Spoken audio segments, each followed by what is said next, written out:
Hi, it's Sarah from Floral, and I'm going to answer one of the frequently asked questions I get, which is, when should I get the flowers delivered to my house?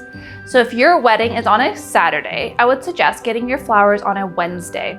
And so the reason for that is that your flowers are shipped closed bloom.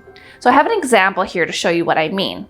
So if you take a look at these carnations here, the purple ones, you can see that the buds on them are quite closed. You can force them open with the carnations, so check out my video about that.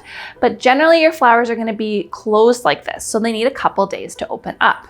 Versus this bunch here, which is our terracotta variety, is now fully open. So it takes a couple days to go from this to this. So in terms of timing wise, you'll get your flowers sent to you on a Wednesday, and the time of day they arrive depends on what our couriers have scheduled for deliveries that day. So it can be any time sort of between 9 a.m. and 5 p.m., but generally they come around lunchtime-ish. So you'll get your flowers on a Wednesday, and then you're gonna want to make sure you prep them properly. And then you can do your arrangements on a Thursday or Friday if your Saturday wedding is when you're trying to have them ready for. So hopefully that helps you guys understand when you want your flowers to arrive, and let me know if you have questions.